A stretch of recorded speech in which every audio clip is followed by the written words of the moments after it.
Good evening and welcome back. These Urban Times is here on a beautiful, beautiful Thursday night. Yes, sir. As These Urban Times on Live Hip Hop Daily present Sideline Stories. As usual, the gang is in the building. B, Craig, our EPH is in the building. Lango Steve is in the building. Shout out to Instagram to the No Buffer podcast. Make sure you check them out on Mondays. But there's so much going on in the world of sports that we're going to get right into a wonderful show. As you see, we've been doing a new thing, 223, where it's two of us at the desk talking with each other. Then we all burn the trio in at the end of the day. So we're going to start things off with talking about the NFL, man. Football is back. Football is back, and I'm still actually trying to test the waters. I don't know, a lot of people, of course, in the African American community. I'm gonna give y'all the Donald Trump term and whatnot, since he be throwing out there. In the African American community, as he been referring to ASAP Rocky and whatnot. Yeah, sure. It's been a lot of folks, of course, protesting the NFL. It seems like that's starting to swing a little bit more, where support is beginning to rise again. Of course, we'll see, but we've continued to cover the NFL, especially over the past year or so, and we see that training camp has been taking place for a few NFL teams as each day has passed by. Of course, we know what we want to see as far as our individual teams are concerned. For my Eagles, Carson Wentz is hoping to have a big year. Some cats are throwing out there that he could possibly have an MVP season. If he can stay healthy, that the Eagles could possibly be marching down to South Beach next year. I hope my Eagles continue to stay under the radar. If they can fly under the radar, like that. Allegedly. That'll be great for me. But who do you have your eyes on this year? Who are you looking at training camp this year? If you know me, you already know. I'm gonna say my Birds. You got to specify. There's a couple birds out here. The real Birds. We got 2 championships. I love the Birds. So that'd be the Baltimore Ravens. So see. My dog Steve. Why you got these real birds and all that? I was gonna let you rock and let you talk about your team and whatnot. Yeah, y'all got a championship too. Y'all got one too. There's only 2 birds. We have a more recent one. You know what I'm saying? So that's the one that matters the most. 2 is always better than 1. Janet Jackson lets you know it's about what you done for me lately. 2 is always better than 1. If she came on Monday and don't come on Wednesday and today Thursday, you ain't the same man that she was yesterday. I'm just letting you know. 2 is always better than 1. What's up with these bum Ravens? No, man. I'm really interested to see what Lamar's gonna do. I agree. I am as well. I'm very interested to see if he's progressed. Lord, I hope so, because we can't go through. He been hitting the gym. He definitely put on some weight. I was happy to see that. He definitely put on some weight. Well, so I don't need to see all these design runs 20 times a game. I don't need to interview like Cam, because we see what happened with Cam early in his career, having 95 design runs, and he's getting hurt every year. Well, he don't miss games, but he's getting hurt. So I don't need that for Lamar. And I also want to see what Mark Ingram going to do. Good signing from coming over from New Orleans. Shout out to Alabama for Craig over there. Roll Tide. Oh, God. And getting Earl Thomas.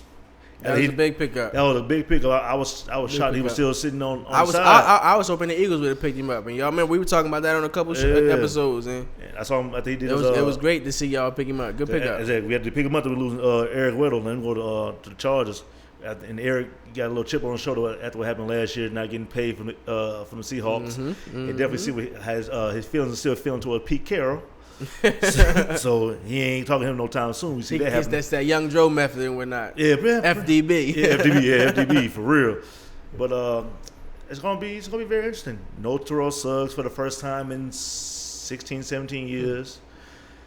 We're gonna see what our linebacker core look like. You know what I'm saying? So offense getting Hollywood Brown. I'm excited. Who outside of the Ravens do you have your eye on? Who outside of the Ravens are you just paying close attention to kind of see what they may do and how their season will begin with the preseason, and then of course the season starting in September? I'm actually looking towards. I know if you know me, other homer, but I'm not a Saints fan. But I support them twice a year when they play the Falcons. So I want to see what kind of. They still have the lingering effects of what happened last year during the NFC Championship. And you're talking about New Orleans Saints, correct? Yeah. Now, Michael Thomas is starting to be conversation about a possible holdout. Will that affect what the Saints have going on down there in the boot? They're gonna pay him because what other receivers you got? I can't think of another receiver on their team. Ted Ginn. Okay. What's the speedy cat? What's his name? Like Tommy Lee? Tommy Lee Lewis. There we go. Yeah, I mean, and Taquan. They got a few cats, but no names. No Michael Thomas. Yeah, I agree. So I mean, and the defense is gonna be the defense. And they picked up Latavius Murray, since that was a good pickup after losing Mark Ingram. And just signed Ziggy Hood yesterday from Detroit. So I was like, is this? And I was watching First Take earlier. Is this the last go around for championship potential for Sean Payton and Drew Brees? It's possible. That's very possible. Exactly. Because like they were saying, the NFC is getting better. The young guns are getting more experience. These teams are getting better. So and Drew ain't getting no younger. So any given Sunday, any year it could be somebody's year. A few bounces, a few lucky breaks. Things can happen. So I'm very interested to see what these Saints gonna do this year.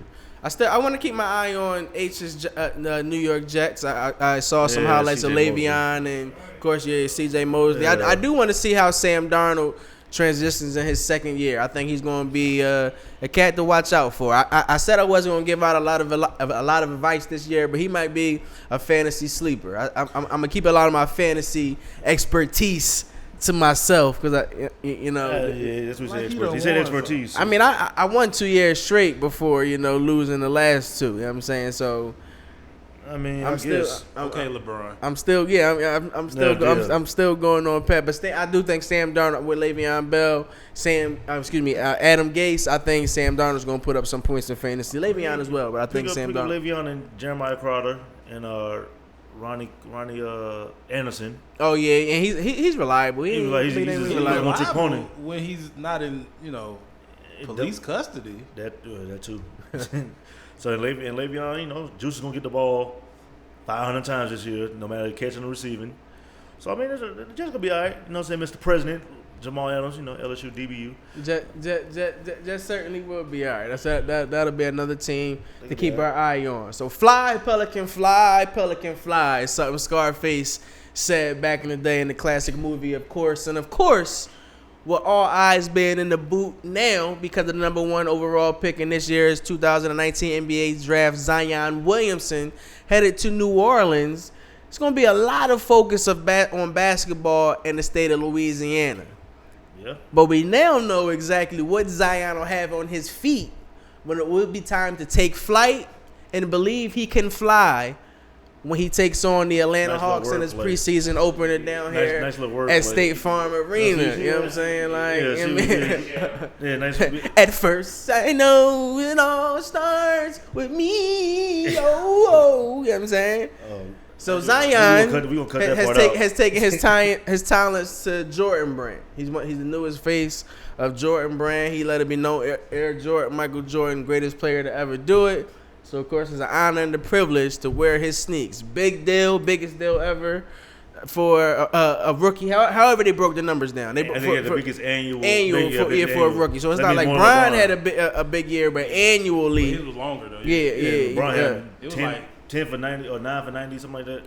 No, 10 for 100. That's what he had, 10 for 100. So with Zion taking his talents to the jump, man, did it surprise you? And what type of impact do you think he'll have culturally signing with Mike? I don't think it really surprised me because I would pay attention when he went into Summer League.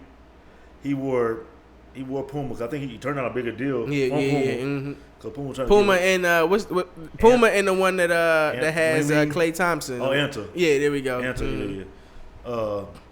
I think he wore Puma just to and up the ante up with cats and stuff. So I wasn't really surprised that he ended up signing with Jordan because he was wearing Jordan a lot during Summer League. You were posting a lot on King Kick ATL. Exactly. Shout out to you. Thank man, pretty good plug, my brother. That's what we do, baby. You know what I'm saying?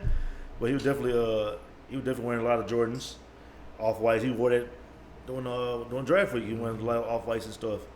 So I'm not really surprised. I think that's a big signing because outside of Russ, they don't really have the younger audience. They say Chris Paul. They're going after a lot of young cats. Jason Tatum now, the young cat that plays for Washington. Yeah, there we go. The Japanese. I can't say that one name. We'll get it. I'm not gonna we'll get it, brother. We'll get it. Going international. That's not Japan. The first Japanese player drafted in the first round.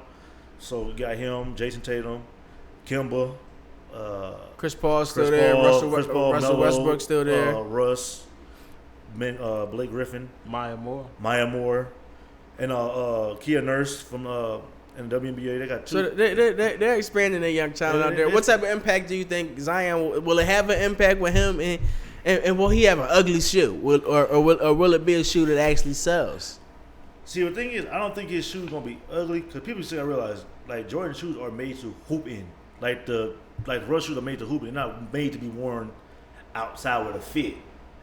Even with retros, they are still a basketball shoe, even though they didn't turn into a lifestyle shoe. Mm-hmm. It's still a basketball shoe. So I don't think his shoes gonna be like super terrible. Like Chris Paul's shoes ain't.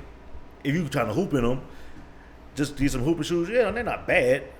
So I'm not getting them. They're not my first choices. But if I needed a shoe to go hooping real quick, I might go cop some CPs probably.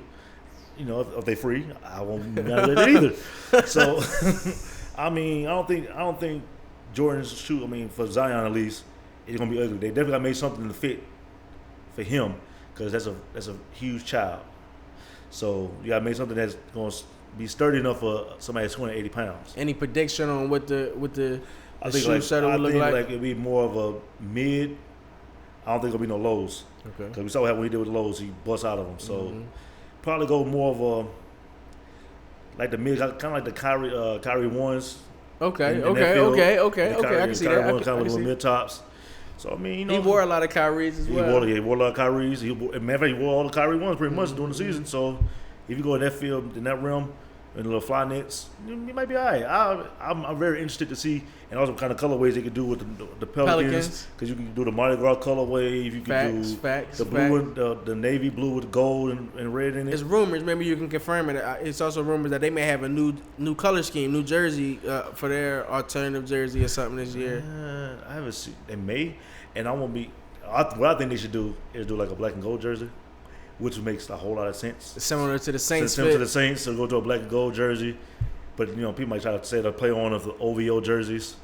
But, I mean, the Hawks just had the white, black, and gold, and that was a good look. So. Yeah, they ain't got nothing to do with gold here. So, I think the black and gold jersey would be kind of dope. So, I'm not very interested to see. And Zion also getting his own signature shoe and signature line, so it'll be the Zion, Air Zions, or whatever it's going to be. So overall, do you think he made a good decision? He made a great decision? Yeah, because even with that, you can still wear Nikes off the court. As I always say, it's like, yeah, like you go with some of these companies, like the new little kid I just saw, RJ Hampton. Yeah. He signed with Ling Ning. That's cool, but off the court, you limited. You can only wear unless you get that in your contract, for instance. Unless Lou wears peak on court, he can wear whatever he wants off court. So yeah, I mean, you get that in your contract. Similar, I think Kelly Oubre, I think is similar like that. Converse with Nike. Yeah, so he can still wear Nikes and be cool with it. So I'm very interested to see. I think he made a good decision. I'm very interested to see who RJ gonna sign because he's out of the top 4 picks. Him and DeAndre, I think the only ones that haven't signed with anybody. So I'm very interested to see where they're gonna go. We shall see. It's a new day in LA, and the Clippers are doing LA their way. Kawhi Leonard and Paul George are now officially members of the Los Angeles Clippers. And if you think about it, they repping that 213. So it's kind of funny that the LA the SoCal natives are repping that 213. Hard. Yesterday, the press conference took place where they were formally introduced to Los Angeles members of the media, and Los Angeles Clippers fans. They also presented a new mural that shows Kawhi Leonard and Paul George, and it says "LA Our Way," and it kind of has the Clippers logo inside of the city of Los Angeles. That was dope. Yeah, that was a dope concept. Of course, we've spoken a few times already just about the potential that this duo can have with the Los Angeles Clippers and the supporting cast with cats like Lou Williams and Trez and the emergence of Shaman. We'll see what Doc Rivers is able to put together and what type of game plan these men are able to put together as they look to bring the Clippers a championship. But like overall, man, the excitement is in the air for the NBA season to begin in October. But realistically, what perspective do you give the Clippers at winning a title this season? NBA executives have taken a poll recently, and the majority, over 60% of NBA execs, believe that the Clippers are hands down going to win a title this year. Thanks for that information. You sent me that to read on the story on that. Thank you for that. They're pretty much conceding that with these two stellar offensive/defensive presence, Doc Rivers, the supporting cast, that Los Angeles will belong to the Clippers. Of course, we'll have to see what the Lakers and the rest of the NBA have to say about that. Mm-hmm. What do you think, man? I mean, I like what the Clippers did. I also want to see if they can find some kind of way to get Iggy. I don't think he went to the Lakers because Memphis is not going to buy him out and go to the Lakers. So they're not trying to help out LeBron at all. So I don't think that's going to happen. So unless he go back to Philly. I wasn't mad about that either.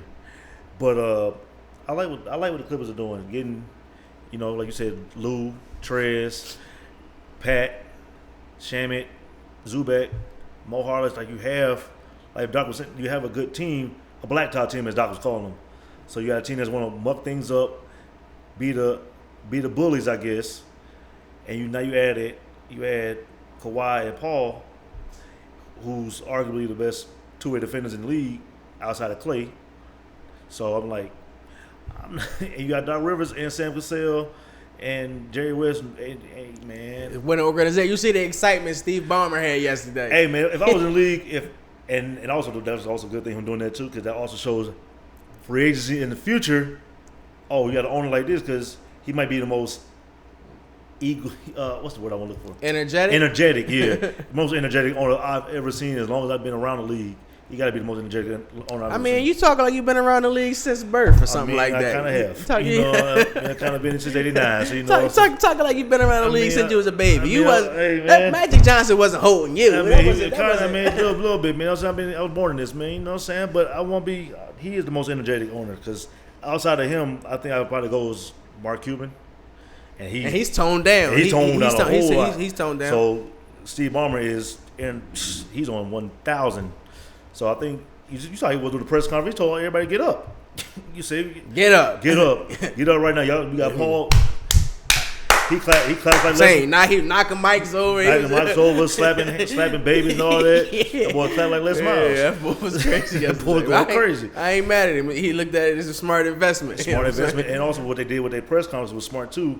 I respect that. Not doing it in the stadium, not doing it in the arena or somewhere else. They do it in the hood, in the South Central, and the Boys and Girls Club.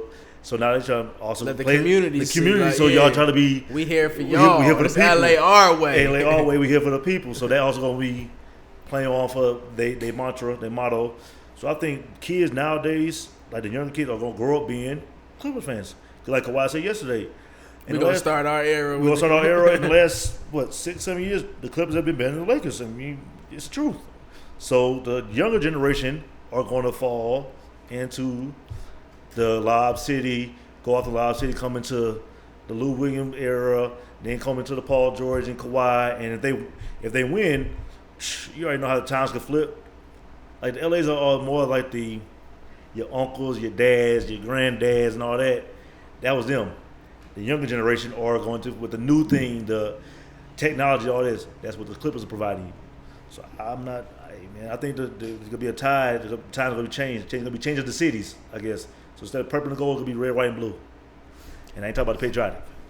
Few names still left as NBA free agency still looms as we get ready to, training camp will start in the mid of September, preseason will kick off beginning middle of October, end of October, Halloween. We'll be getting ready for the 2019-20 NBA season. The games will be underway and we'll be able to say, let the show begin and see why we truly love this game.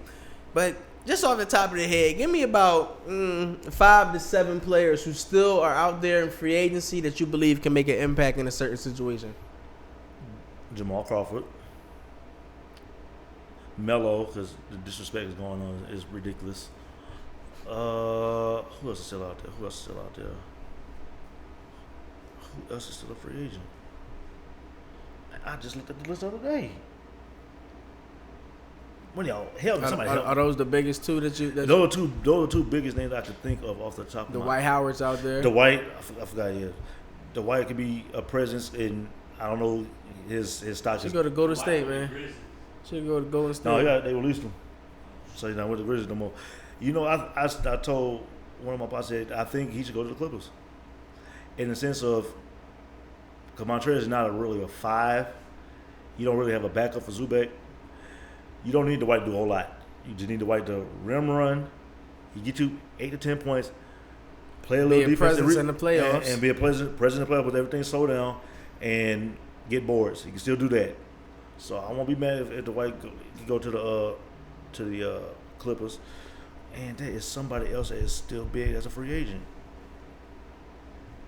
I can't think neither. I was talking said about Melo. Craig, you see nobody still free agent? What's the big man that he went to Louisville? Was with the Rockets. Dreads. Montrez? No, not him. It's another one. No, he played for the Nuggets originally. You talking about Fareed? Yeah. Oh, Fareed. He could help. Or he go to the Clippers. Excuse me. That's another energy guy. I forgot Fareed's a free agent. Unless you go back to The Rockets. The Rockets. I think they'll probably bring him back. So I think there's a few noticeable names. You see he might get bought out where Iggy might go, or which will happen with Iggy. He's gonna probably be the biggest domino, but the crazy thing I'm surprised is Jamal still not signed with nobody yet. I think your Sixers could use him. I think he's waiting out. I think he's waiting. But I think your Sixers could use I think JR. JR could go to either Houston or Philly could work with him. Trey Burke. Sixers just signed Trey Burke. 1 year deal. They signed him about a half an hour before the show started. Oh, see, there you go. Sixers signed Trey Burke to a one year deal. Sean Livingston. I know Sean. He's a good. Still a seasoned vet. He can go to a contender and help somebody. Lance Stevenson, still a free agent. I forgot. See, I looked at the list yesterday. It was I don't know who was sounding. Lance didn't have a bad year last year, so I think Lance might as well go play for the Knicks. Go to the Nets. Go home. Everybody else. I think yeah, he should go. He would actually be a real good fit with the Knicks. Either one. No, he'd be a good fit for Brooklyn. Yeah. He could go home to Brooklyn. That's what I say. Go home. You know I think that wouldn't be a bad fit for him to go to Brooklyn. I wouldn't be mad about that. He'd be a good fit for Philly too. Yeah, but Philly, we kind of loaded at this point at the forward position. Yeah, but y'all need guard. That's what JR could fit if he needs shooting. That's why Trey Burke was a good pickup. That was a good pickup. I'm not mad about Trey Burke. What y'all got jumping off this weekend at ABL, man? I see a lot of big things taking off. Man, Mike Scott going crazy, scoring. Lou Williams going crazy. What's going on this weekend? I'm advising people. It's no confirmation, but I'm just telling you. I'll tell you to go there. I'm advising to be there early this weekend. Doors open at 3:30. It's at Kip Atlanta Collegiate. It's week 7.